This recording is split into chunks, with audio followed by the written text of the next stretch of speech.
Guys, কেমন আছো তোমরা সবাই? আশা করি প্রত্যেকে সবাই ভালো আছো। আজকে তোমাদের সামনে নতুন একটা ব্লগ নিয়ে চলে আসলাম। আজকে আমি অনেকটা হ্যাপি আছি, আর দেখতে পাচ্ছ আমরা অনেকটা ভিড়ের মধ্যে স্ট্রাগল করছি।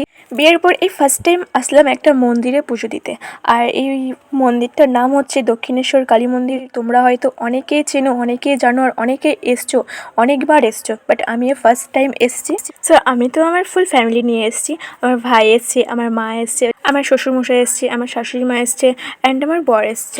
আগে আমার বর গার্লফ্রেন্ড নিয়ে এসছে, এখন ফ্যামিলি নিয়ে এসছে। আমি তো ফার্স্ট টাইম এসছি, তাই অনেক এক্সাইটেড। বাট আমার বর অনেকবার এসেছিল, তো তার জন্য আমাকে একটু খুঁটিনাটি বিষয়গুলো জানাচ্ছে যে এই জায়গাটা হচ্ছে সরকারি জায়গা, আর এই দোকানে যেসব জিনিসপত্র পাওয়া যায়, সব জিনিসপত্রে অনেকটা ডিসকাউন্ট আছে। দেখো আমরা এখন অনেকটা লম্বা লাইন পুরোটা হেঁটে হেঁটে আসলাম, তারপরে এখন চলে এসেছি ইন্ডে। তো এখানে থেকে লিফট হয়ে তারপরে নিচে নামবো।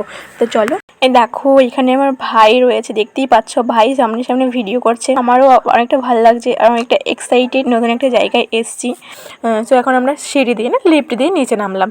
তো নিচে নেমেই দেখো এখানে রয়েছে এটা দক্ষিণেশ্বর কালী মন্দিরের সামনে যে গেটটা, ওইটা। আমি ফার্স্ট টাইম এসছি, তো তার জন্য আমি খুবই এক্সাইটেড রয়েছি দেখার জন্য। অ্যান্ড আমার এখানে এসে খুবই ভালো লাগছে, অনেক কিছুই দেখছি আর তোমাদের সাথে একটু একটু শেয়ার করছি, তোমরাও দেখতে থাকো। তো আমরা এখন এসছি একটু গলির ভেতরে, যেখানে অনেকগুলো দোকান রয়েছে, আর দোকানের নম্বরও দেওয়া রয়েছে। প্রত্যেকটা দোকানের সামনে 2 নম্বর, 4 নম্বর, 6 নম্বর, এভাবেই 2 নম্বর সবগুলোতে নাম্বার দেওয়া ছিল। তো আমরা এখান থেকে প্রসাদ নিয়ে এসেছি। তারপরে অনেক দূর থেকে প্রায় 2.5 ঘন্টা 3 ঘন্টা লাইনে দাঁড়িয়ে তারপরে পুজো দিয়ে আসলাম। তো লাইন কোথা থেকে দিয়ে এসেছি সেটাও তোমাদের সাথে পরে শেয়ার করবো, আর পরে দেখিয়ে দেবো। এতটা দূর থেকে লাইন দাঁড়াতে আমি কখনোই ভাবিনি।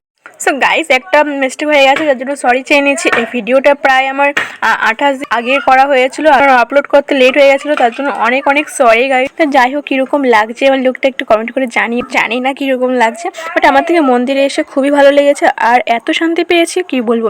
বাট অনেকটা কষ্ট হয়েছিল, যার কারণে বাড়িতে গিয়ে ঘুমাতেও পারিনি ঠিক করে, পায়ে যন্ত্রণা, গায়ে হাত পায়ে ব্যথা। অ্যাকচুয়ালি সব কিছু ঠিকঠাক ছিল, মাঝখান দিয়ে করে এত বড় লাইনে দাঁড়াতে হবে সেটা কখনোই ভাবা যায়নি। যাই হোক, এখন আমরা মন্দির থেকে বেরিয়ে পড়ছি, আর এখন আমরা চলে এসেছি একটা হোটেলে। যেহেতু অনেকটা বেলা হয়ে গেছে, আমরা মন্দিরে ঢুকেছিলাম প্রায় 11:30, 12:30, তারপরে লাইন দাঁড়িয়েছি 3-4 ঘন্টা, তারপরে এখন প্রায় 4:30 বাজে। তো আমরা একটা হোটেলে এসেছি, আর এখানে আমরা ভাত অর্ডার করলাম, তারপরে খেলাম।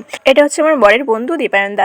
তো খেয়ে দিয়ে তারপরে আমরা বেরিয়ে পড়লাম গাইস। তো ফাইনালি আমরা এখন এই যে চলে যাচ্ছি অটোতে চেপে, যেহেতু বাসেও সেম পয়সা, অটোতেও সেম পয়সা, তো আমরা অটো নিয়েছি, তারপরে চলে যাচ্ছি স্টেশনের দিকে। আর এই যে দেখতে পাচ্ছ, এটা হচ্ছে সেই জায়গা, যে এই জায়গার ওই সাইডটা করে আমরা লাইন দাঁড়িয়েছিলাম। চিন্তা করো গাইস, আমরা কোথা থেকে লাইন দাঁড়িয়েছি আর কোথায় গিয়ে পুজো দিয়েছি।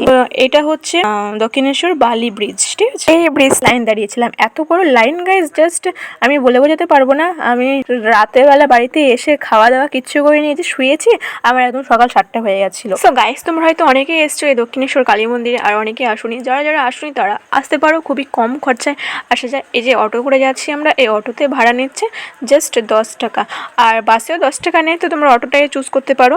আর এখানে যে স্টেশনটা থেকে আমরা চেপেছিলাম সেটা হচ্ছে বালি স্টেশন। আর এ দেখো, তো আমরা টিকিট কেটে তারপরে চলে আসলাম। এখন ওয়েট করছি যে কখন ট্রেনটা আসবে। ভিডিওটা ভালো লাগলে লাইক, কমেন্ট, শেয়ার করে দিও।